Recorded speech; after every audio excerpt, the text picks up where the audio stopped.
Hello guys, তোমরা সবাই কেমন আছো? আশা করছি সবাই ভালো আছো। আর অনেকেই বলছিল দাদা তুমি ব্লগ করো। ব্লগের শুরুতে বলে রাখি, এটা আমার প্রথম ব্লগ, আর প্রথম ব্লগ করতে একটু অসুবিধা হয়। চলো ব্লগটাকে শুরু করা যাক। তারপর চলে আসলাম আমরা ঠাকুর নিতে।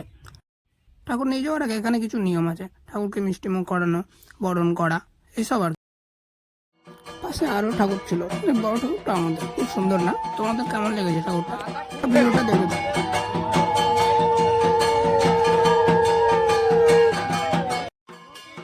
তারপর আমরা ঠাকুরটা নিয়ে রওনা দিলাম।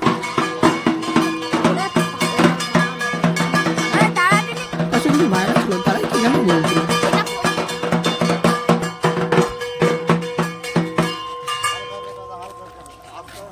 আমি এখানে কোথায় বলো তো? ওই সাদা গেঞ্জি ধুতি পরা আমি প্রথমবার পড়েছি।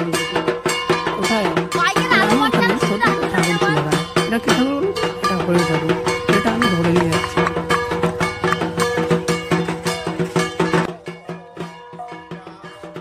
আমাদের পিছনে অনেকেই ছিল, কিন্তু অনেকক্ষণ থাকার জন্য ভালো বোঝা যাচ্ছে।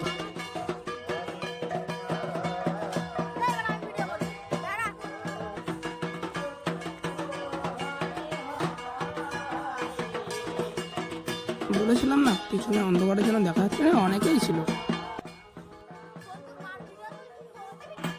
তারপর আমরা ঠাকুরটা নিয়ে মন্দিরে চলে আসলাম। এবার ঠাকুরটাকে নিচে নামানো হবে।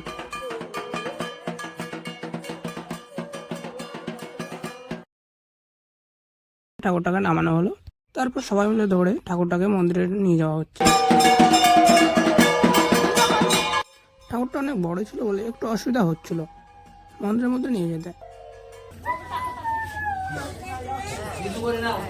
আমি এবার এখানে মাথা উঁচু করে দেখছিলাম যে কোথাও বাজছে কিনা। তারপর আমরা ঠাকুরটা ফাইনালি মন্দিরের ভিতরে নিয়ে আসলাম।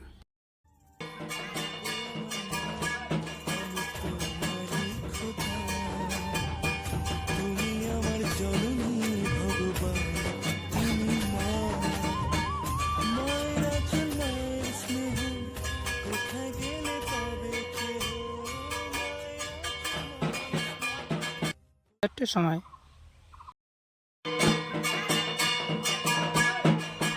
ঠাকুর মন্দির থেকে নামানোর সাথে সাথে শুরু হয়ে গেল বরণ। বরণটা হয়ে গেলে শুরু হবে সিঁদুর খেলা। তারপর মাকে বিদায় দেওয়ার পালা। ততক্ষণে আমরা সবাই মিলে চলো বরণটা দেখি।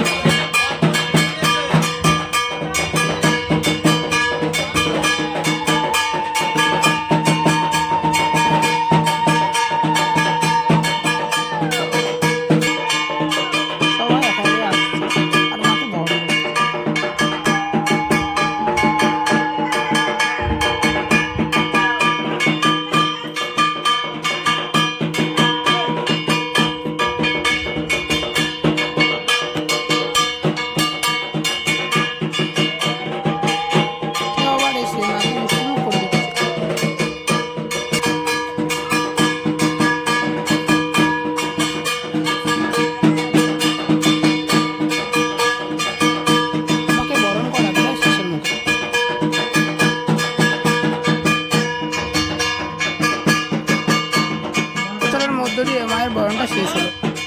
বরণ শেষ হওয়ার সাথে সাথে আমি সিঁদুর খেলা। আর সিঁদুর খেলা শেষ হওয়ার সাথে সাথে আমরা বেরিয়ে পড়লাম কালী মাকে বিসর্জন দেওয়ার জন্য। আমাদের গ্রামের পাশে একটা বিল আছে, চলো যাওয়া যাক।